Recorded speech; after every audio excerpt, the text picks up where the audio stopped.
On Christmas Day, my son locked the door and said, "You're no longer part of our family. Get out." I saw his wife laughing behind his back, but instead of getting angry, I just nodded, got in my car, and made one phone call. 5 minutes later, all the guests got up from the table and left, leaving them in an empty house. It was a betrayal that demanded justice, and I provided it by turning everything upside down. Before we continue, please subscribe to the channel and let us know where you are listening in the comments. Dad, why can't you be like Peter? He's a real man with real money. These words hit me like a sledgehammer to the chest. I froze on the threshold of the living room, looking at my son Cody, who was adjusting his expensive Rolex, one that probably cost more than my monthly pension. His designer jacket lay perfectly on his shoulders, tailored to measure his success. Everything about him screamed wealth I'd never had. "What did you just say to me?" My voice was quieter than I wanted it to be, a barely audible whisper. Cody rolled his eyes, the same gesture he'd made as a teenager when I'd asked him to clean his room. Only now he carried the weight of adult cruelty. "You heard me. Peter Mills has built an empire. Look at this place." He gestured dismissively at my modest furniture, at the worn but clean couch where I had spent countless evenings helping him with his homework. The blood boiled in my veins. "Those nails paid for your college education, every nail. A college that barely helped me until I married Bethany." He straightened his silk tie with deliberate precision. "Peter is the one who gave me real opportunities, real connections. And you? You've only slowed me down with your worker mentality." My hands shook as I gripped the doorframe. 40 years of double shifts, missed dinners, back pain, it all came down to me slowing him down. "I made everything out of myself for you. And what do I have for it? A father who lives in a house that screams construction worker at everyone who comes to visit." Cody's laugh was sharp, cutting. "Do you know how embarrassed I am when Bethany's friends ask about my family? Peter owns half of Denver's commercial district, and you own—" "What? Power tools?" Something snapped inside me. The careful restraint I'd maintained for 37 years of parenthood had finally cracked. "Out!" I pointed to the front door with a firm finger. "Right now. Oh, please, don't play the aggrieved father. We both know I've outgrown this place, outgrown you." Cody took measured steps toward the door, each one echoing with disdain. "Maybe it's time you accepted that some people are meant for bigger things." The door slammed so hard that my family photos shook on the mantelpiece. I was left standing in the sudden silence, contemplating what had just happened. My son, the boy I taught to ride a bike, the teenager I drove to every baseball practice, had just dismissed 40 years of my life as worthless. Outside, metallic scraping sounds came through the windows, footsteps on gravel. Something was being dragged across the concrete.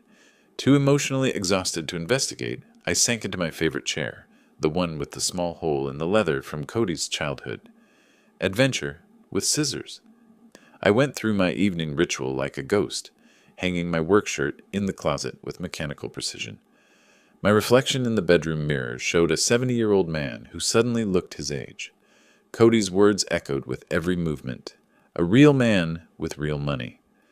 As I brushed my teeth, I couldn't escape the memory of 8-year-old Cody, proudly showing his friends the toolbox I had given him for Christmas.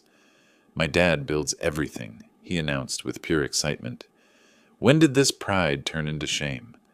I remembered that night when I worked until 3 a.m. on the Henderson project, and then drove straight to Cody's high school graduation. Coffee-stained work clothes and calloused hands, but I made it. Cody hugged me afterward, whispering, "Thanks for always being there for me, Dad." The same hands he had just rejected as symbols of mediocrity. Paying for college meant 18-hour days for 3 years straight.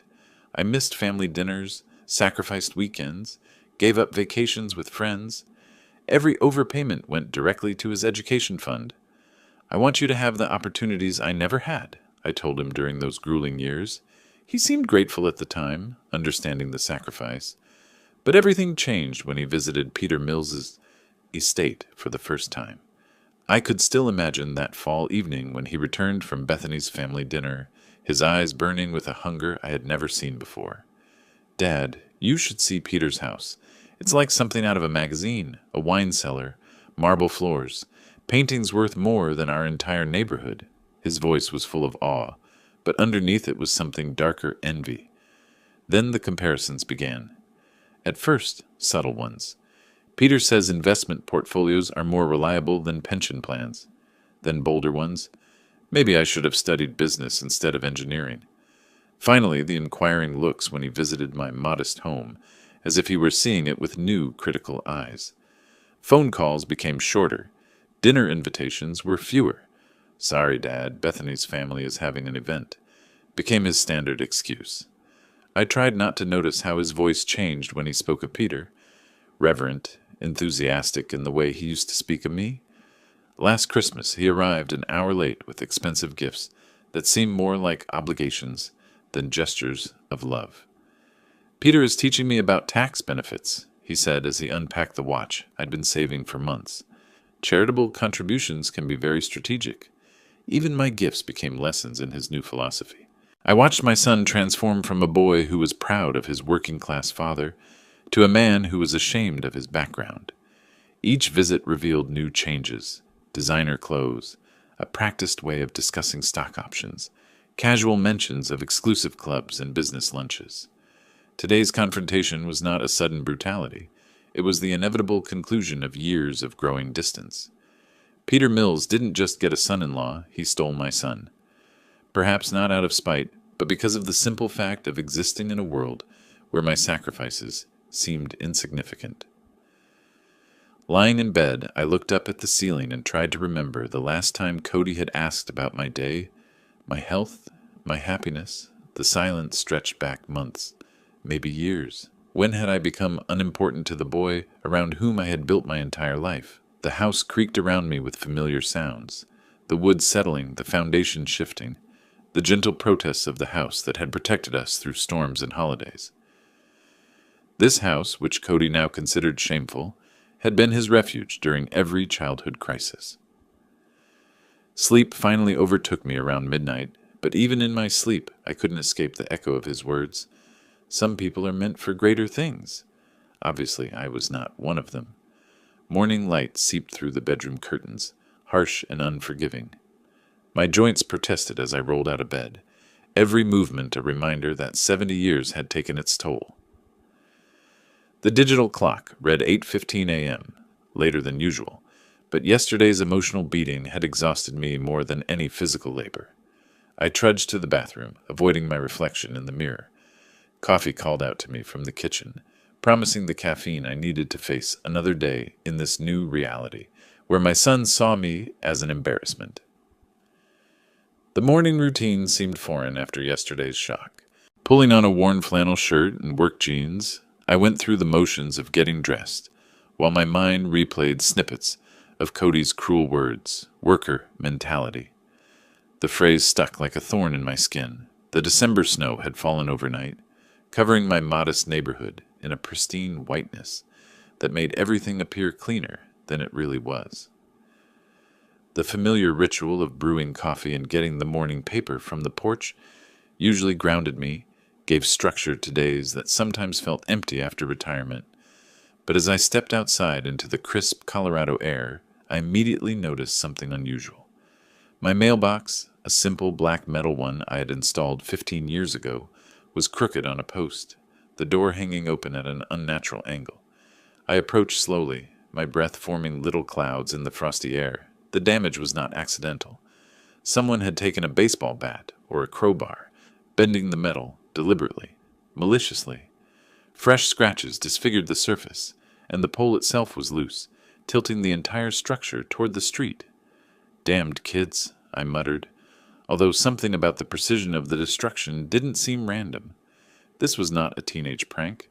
It was purposeful, personal. The memory of yesterday's metallic scraping sound suddenly made sense. I bent down to examine the base, my knees protesting the movement. Footprints in the snow around the mailbox, size 10 or 11 boots, adult prints. The cold penetrated my clothes as I tried to reconstruct what had happened after Cody left. As I walked back to the house with the newspaper under my arm, I felt an unfamiliar sensation crawling up my spine, an uneasiness. In 40 years of living in this neighborhood, I'd never been targeted for vandalism. The timing seemed too convenient to be a coincidence. In my warm kitchen, I poured coffee into my favorite cup and opened the newspaper on the table.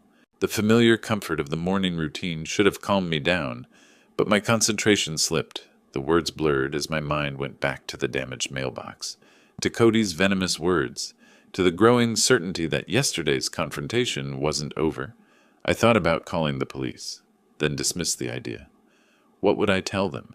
My mailbox was vandalized the same night my son called me a loser. They'd think I was a paranoid old man connecting unrelated events. The coffee went cold as I looked at the headlines I couldn't comprehend. Sports scores, weather forecasts, local news. Nothing penetrated the fog of unease that had settled over me. Something seemed wrong, incomplete, as if yesterday's quarrel was only the first act of a larger play. I tried to focus on the crossword puzzle, a daily ritual that usually provided an escape from life's complications. 7 across. Betrayal of a family member. The irony was not lost on me, but I couldn't even summon a bitter laugh. The kitchen clock ticked steadily to 9. Outside, the neighbors were beginning their morning routines. Garage doors were opening, cars were pulling out of driveways, and the normal sounds of suburban life continued, despite my personal upheaval. Then the phone rang. I stared at the phone for 3 rings before answering, half expecting a telemarketer or a wrong number. The last voice I expected to hear was Cody.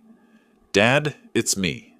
His tone carried an artificial sweetness that immediately alerted me, completely different from yesterday's brutality. "Cody." I kept my voice neutral, not knowing where this conversation would go. "Listen, I've been thinking about what happened yesterday all night. I completely overreacted." The words flowed too smoothly, too rehearsed. I said things I didn't mean, and I'm truly sorry. My grip on the phone tightened. After 40 years of parenting, I knew when Cody was lying, and it seemed like an art form. "You seem pretty clear about your feelings." No, that's exactly it. I was stressed about work, about money, about everything. You know what Bethany's family can be like." He laughed, but it sounded hollow. Something cold settled in my stomach. The Cody of yesterday had been brutal, but honest. This version seemed dangerous in its deception. "Actually," he continued, "that's why I'm calling. Bethany and I would like to invite you to Christmas dinner tomorrow night at our house. It's nothing fancy, just Bethany's father, his business partners, and some other relatives, all successful and wealthy." "Christmas dinner?" The words came out choked. "Dinner is at 6. Bethany is making her famous roast." I should have said no. Every instinct screamed danger, but a desperate part of me wanted to believe that my son felt genuine remorse. I guess I could come." "Fantastic. Oh, and Dad, maybe wear that nice suit from Mom's funeral." First impressions mattered to Peter's company. The line went silent for a moment, and I heard muffled voices in the background. Then Cody's voice, distant but audible, as if he'd forgotten to hang up properly. "He really believed it." Cody's laugh was sharp, cruel. "Did you hear that pathetic hope in his voice? You're terrible." Bethany's voice more amused than disapproving, although I have to admit, this will be interesting. "Peter will love it. His successful business against my construction worker father. The contrast will be perfect." "Don't forget the legacy," Bethany added. "Daddy needs to see how much better he is than your father. This dinner guarantees us my father's inheritance and business." "Right. By the end of the evening, Joseph will look so pathetic next to Peter's company. Peter will see how much we love him, and no one else but him." My hand was shaking so badly that I almost dropped the phone. The complex cruelty of their plan hit me like a physical blow.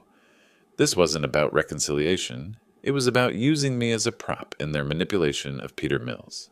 I carefully hung up the phone, my whole body shaking. They had planned this. Not just a dinner, but an emotional manipulation, a fake apology, a deliberate preparation for public humiliation. My son didn't just reject me, he decided to turn me into a weapon. The kitchen suddenly seemed smaller, the walls shrinking as the full extent of their betrayal settled in on me. This was not teenage rebellion or adult disappointment. This was calculated cruelty, designed to destroy any dignity I had left. I sat down heavily in the chair, the newspaper crumbling to the floor. For several minutes I couldn't move, couldn't think of anything but the echo of their laughter and the indifferent way they discussed my humiliation. But slowly, something else began to grow in my chest. Not the defeat I had felt yesterday, but something firmer, more focused. If they wanted to play games with my emotions, if they thought they could use me as entertainment for their schemes, they were about to find out that this old builder still had a few tricks left in him. The phone was silent on the cradle, but my mind was already working. My hands kept shaking. Father, the builder. The words repeated in my mind like a broken record. Not even my father or dad, just the name of the profession, the social classification that confused them. I gripped the arm of my chair until my knuckles turned white, fighting the dizziness that threatened to overwhelm me. Bethany's giggle kept playing in my head, that sharp sound of breaking glass, of a young woman who found real pleasure in planning an old man's humiliation. This is going to be interesting, as if my dignity was a dinner theater for their entertainment. But it was Cody's voice that hurt the most, a pathetic hope. He recognized the desperation in my tone as I accepted their invitation, and he relished it.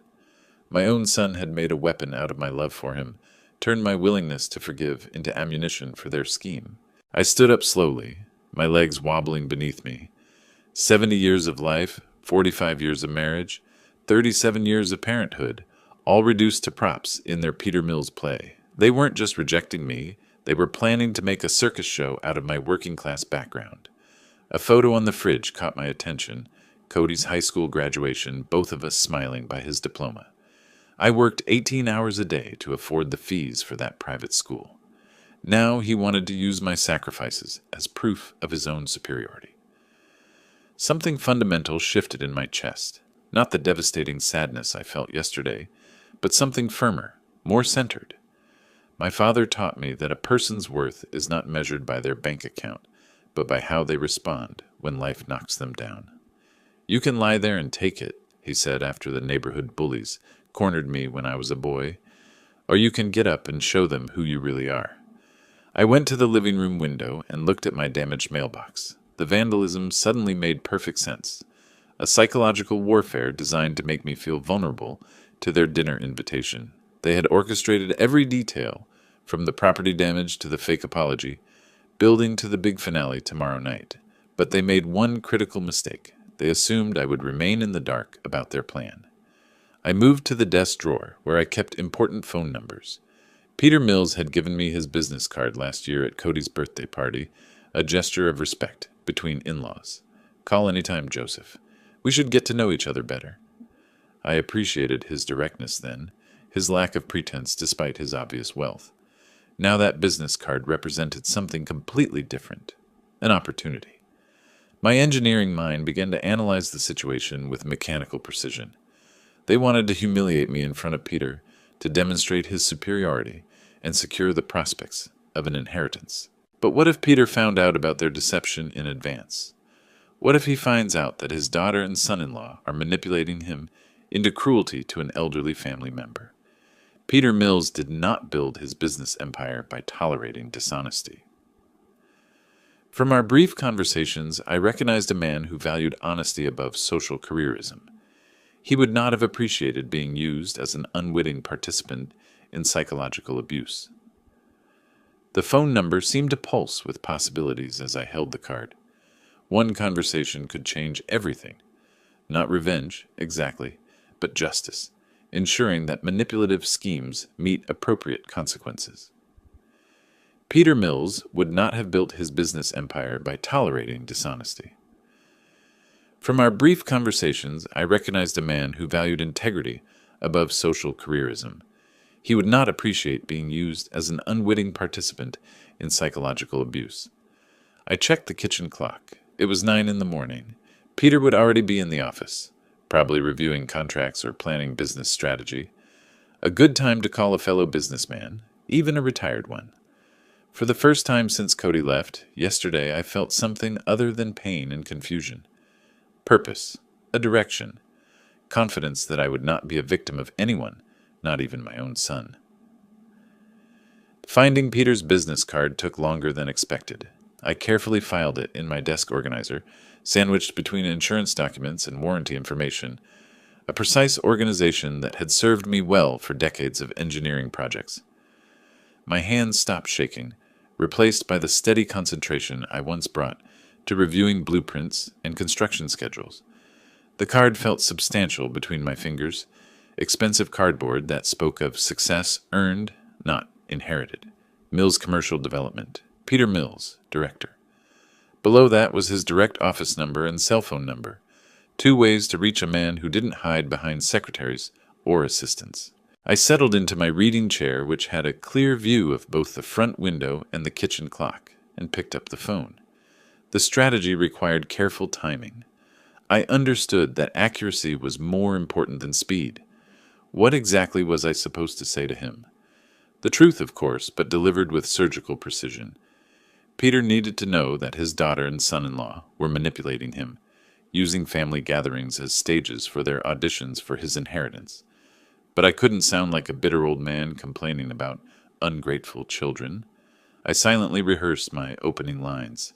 "Peter, this is Joseph Taylor. I'm calling about tomorrow's dinner." Too formal. "Hi, Peter. Joseph here.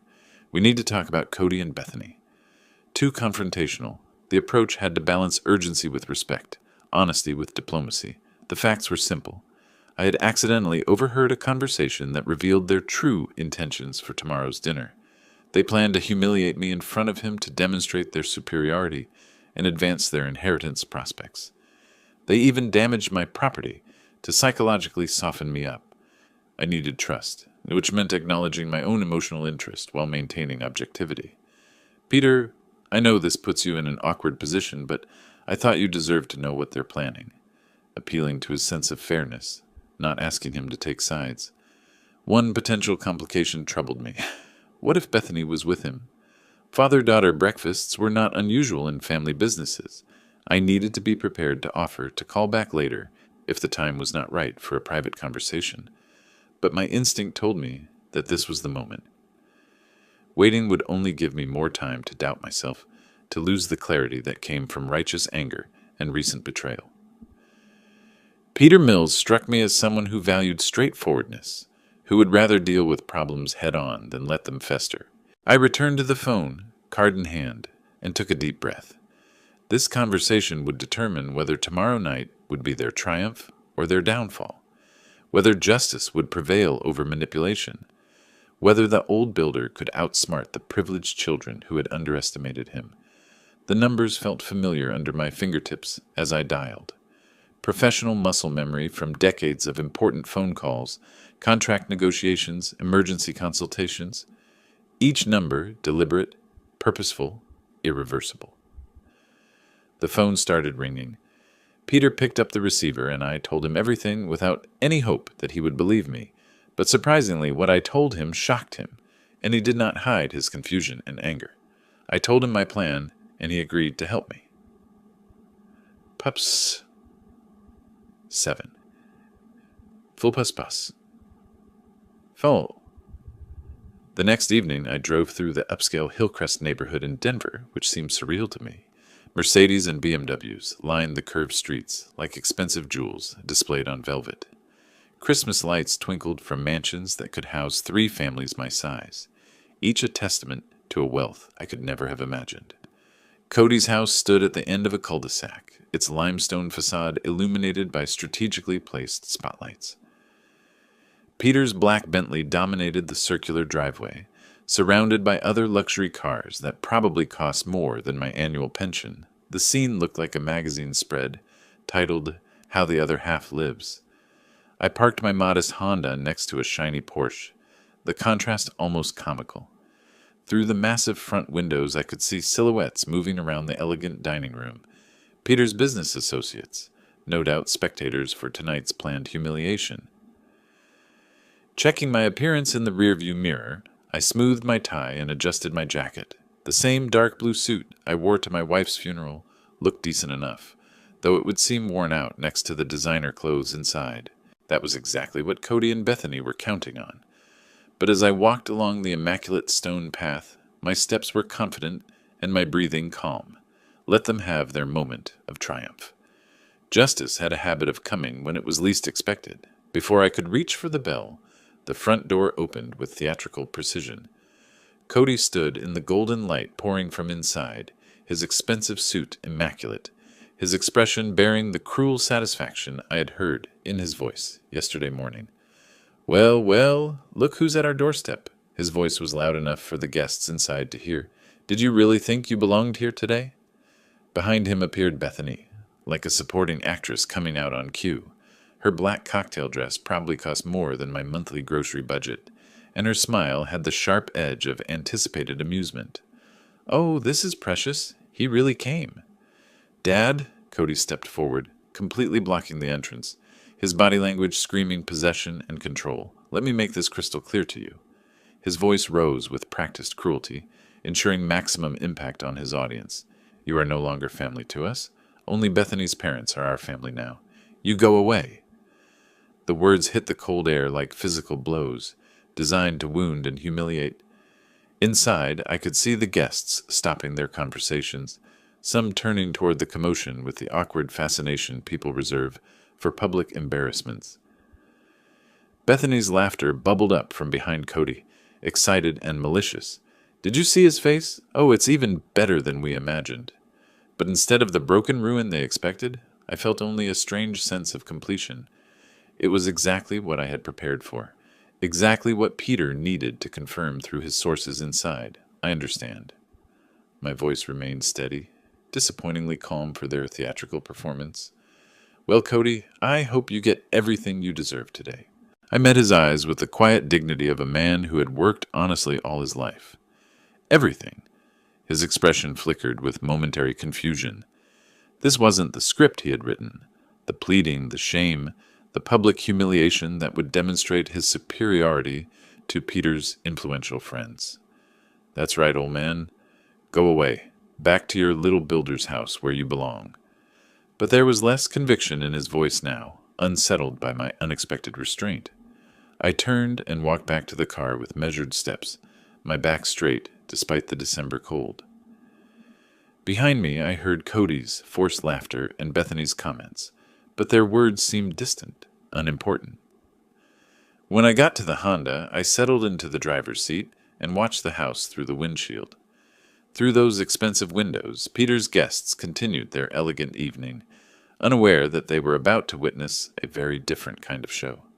I took out my phone and dialed Peter's number. The phone rang twice before Peter's familiar voice answered, professional but warm. "Joseph?" "As we discussed," I said simply, watching the golden windows of the house where my son thought he had just achieved his greatest victory. "I understand completely." Peter's tone carried the weight of a man who had built an empire, quickly reading situations and acting decisively. "Thank you for keeping me informed." The call ended there. No dramatic statements, no long explanations. Just two men who understood that some betrayals demanded immediate consequences. Peter raised his glass of wine, drawing attention. The room gradually fell silent as Denver's business elite turned to their host, expecting pleasant Christmas cheer, or perhaps a toast. "Friends," Peter's voice carried the authority that had brought him millions. "On this Christmas Eve, I want to talk about family values. Real values that are more important than social status or financial success." Cody and Bethany beamed, interpreting this as validation of their actions, proof that Peter appreciated their demonstration of superiority over Joseph's working-class background. I've learned today about people who value money over character, who manipulate family relationships for personal gain. Peter's tone remained conversational, but his words carried surgical precision. People who treat older family members as props in their schemes of social careerism. The first shadow of confusion crossed Cody's face. This was not the praise he had expected. I also learned the difference between inherited wealth and earned dignity, between people who build themselves up by tearing others down and those who maintain their integrity regardless of their bank balance. Bethany's smile began to fade as the guests exchanged glances. Peter's meaning became unmistakably clear. So today I choose to spend my Christmas with people who understand that family loyalty and basic human decency are more important than manipulative and greedy children Peter set down his wine glass with finality. I choose to leave this house and this company. The silence that followed was deafening. Then Peter walked to the front door with calm determination, his decision made and executed with the same business efficiency that had built his empire. "Peter, wait!" Cody's voice cracked with despair, but Peter did not stop. "Daddy, you don't understand," Bethany began, but her father was already reaching for his coat. None of the guests needed further explanation. In Denver's social hierarchy, following Peter Mills was simply common sense. One by one, the guests began to gather their belongings, muttering polite excuses that fooled no one. "This is a misunderstanding," Cody exclaimed, his voice rising to panic. "We can explain everything." But explanations were unnecessary. The exodus began, and in a matter of minutes, the elegant dinner party disintegrated into an awkward scramble for the exits. Peter was the first to leave the house, his dignified gait cutting through the December air to my modest Honda.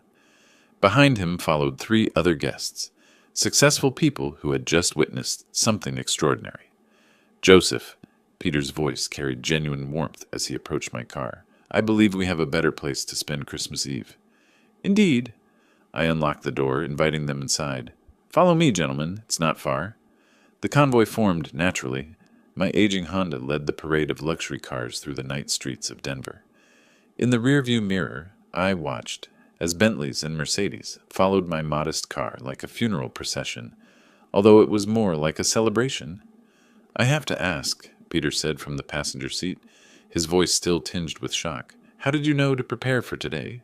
How did you foresee all this?" "After I overheard their conversation yesterday morning, I called you right away. But even before that, I drove through the traffic light, choosing my words carefully. I've been watching Cody change for months." One of the guests, a close friend of Peter's, leaned forward. "Did you really prepare an alternative dinner?" "A full Christmas feast," I confirmed, feeling a quiet satisfaction. "I prepared it today. It seemed wise to have a backup plan." Peter nodded admiringly. Most people would either have avoided confrontation altogether or gone into it unprepared. You did neither. 40 years in construction teaches you to plan for all eventualities. Always have a backup plan when dealing with unreliable people. The irony did not escape me, calling my own son unreliable. We returned to my neighborhood, where modest houses contrasted sharply with the affluent area we had just left. Christmas lights twinkled from small front yards, creating a warm, authentic atmosphere that money couldn't buy. "That's what I was trying to tell them in my toast," Peter continued, looking at the working-class houses. "Real wealth isn't about bank accounts or designer clothes. It's about character, loyalty, who you are when no one is looking. You gave them exactly what they deserved." Other cars parked along my street, expensive cars that looked strangely out of place in this honest neighborhood. All the guests got out of their cars not with contempt, but with genuine curiosity about this man who had outsmarted the manipulators. "I have to mention," Peter said as we walked to my front door, "I'm ending all business relations with Cody immediately, and Bethany." He paused, pain flashing across his features. "She'll inherit much less than she expected." "I'm sorry about that, Peter. I never meant to cause trouble between you and your daughter." "You didn't cause anything, Joseph. You revealed what was already there." He stopped at my front steps, looking back at the cars lined up behind us. "These people," he pointed to all the people surrounding us, "they respect what you did today. So do I." Mrs. Henderson, from the house next door, peered through her curtains at the unusual collection of luxury cars, probably wondering if I had won the lottery or joined some exclusive club. In a sense, I suppose I had. A club of people who value honesty over inheritance. "Welcome to my home," I said, taking out my house keys. Warm light poured through the windows onto the front porch, and I could see my dining table set for the exact number of people now standing behind me. The evening was far from over. Opening my front door felt like unveiling a masterpiece.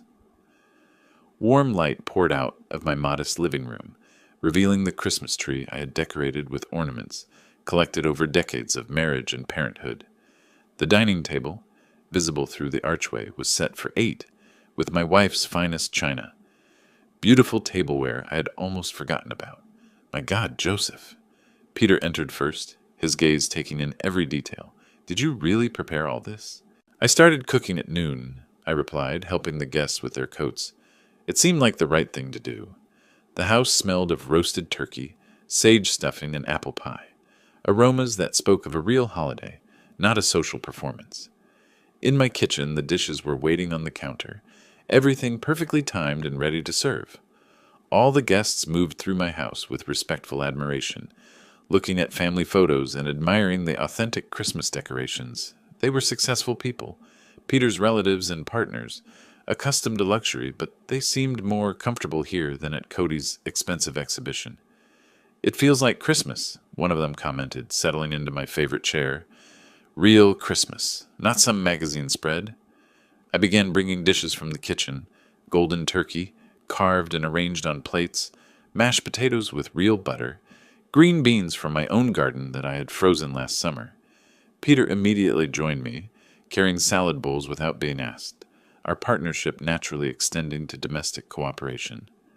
"When was the last time you saw me serve dinner to myself?" he asked quietly, pouring water into glasses around the table. "I usually have people to do that for me." "Today we're all just family and friends sharing a meal," I replied, setting out the last of the place settings. The transformation was striking. Peter Mills, who owned half of Denver's commercial district, was helping an elderly builder serve dinner, and it felt completely natural. His partners, accustomed to five-star restaurants and catered events, praised my simple cuisine with genuine enthusiasm. "This turkey is incredible, Joseph," said one of them, cutting into the perfectly brown bird.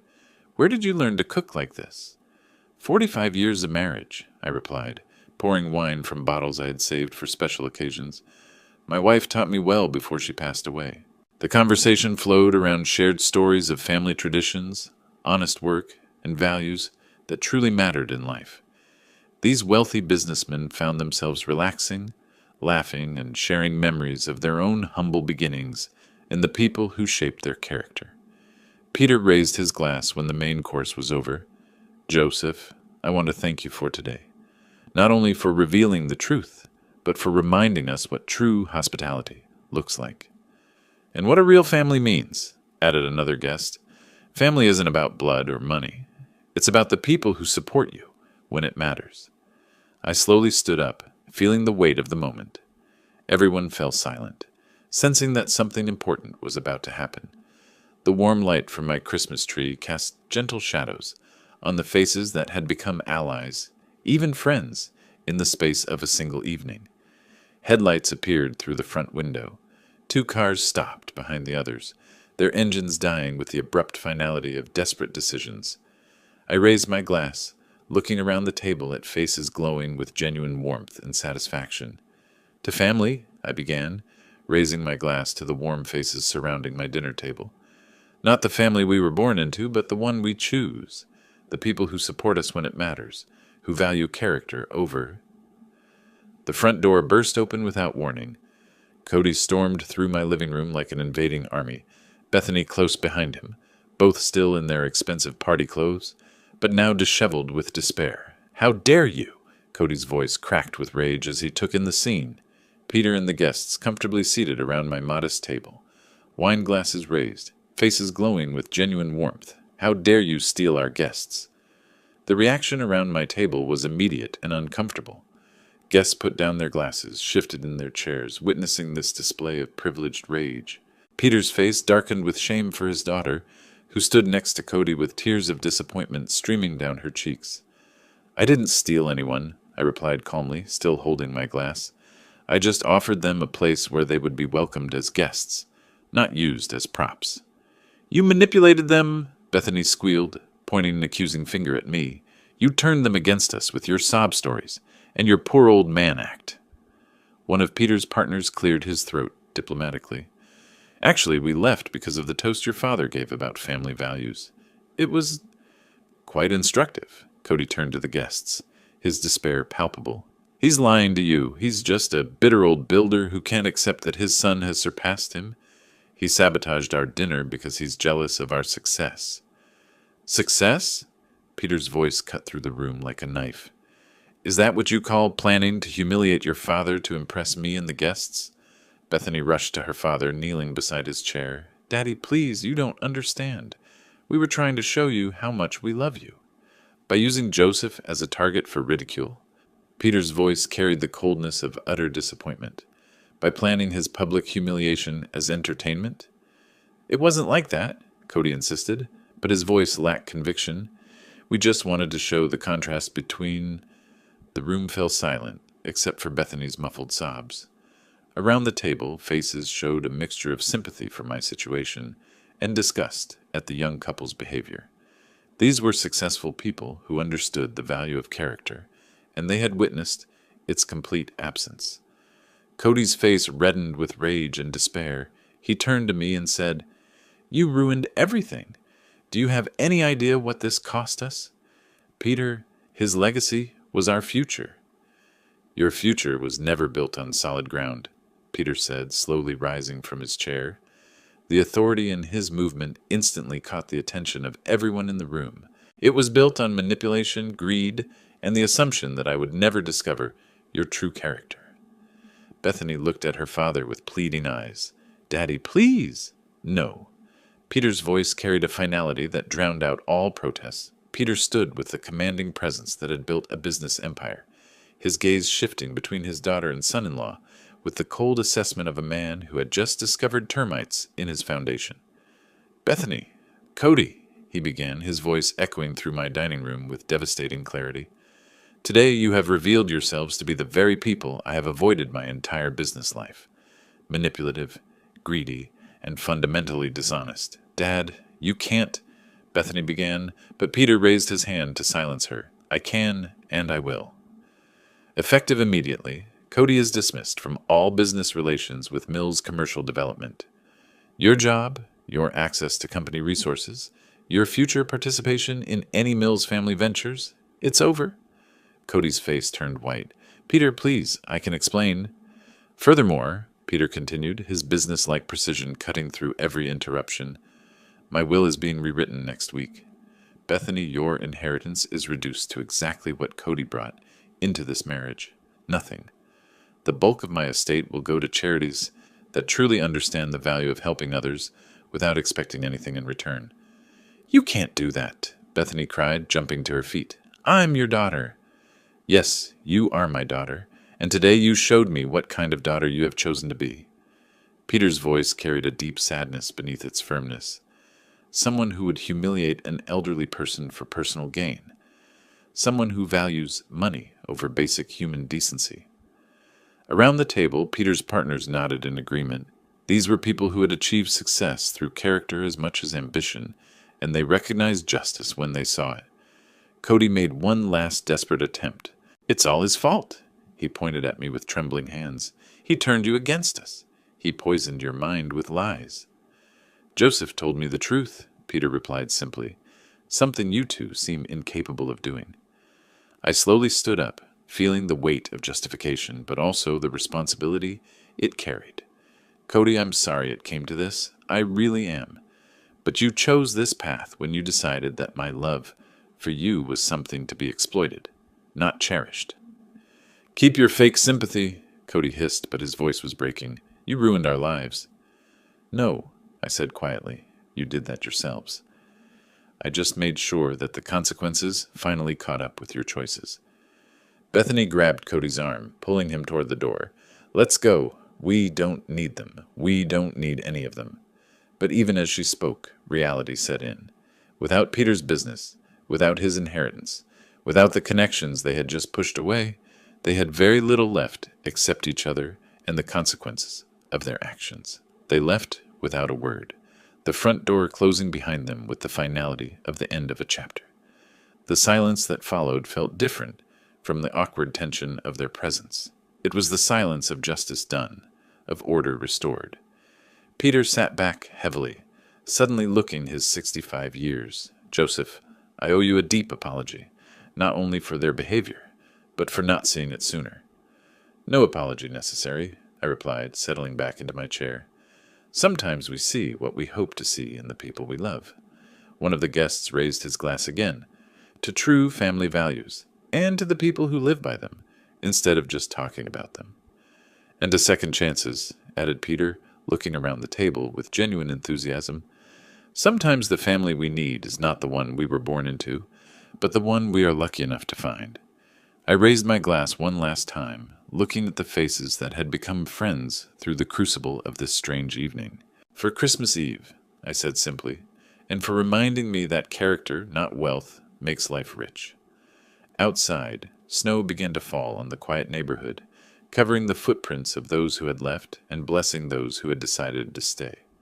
If you like this story, please like this video, subscribe to the channel, and share your impressions of this story in the comments. To listen to the next story, click on the box on the left. Thank you for watching.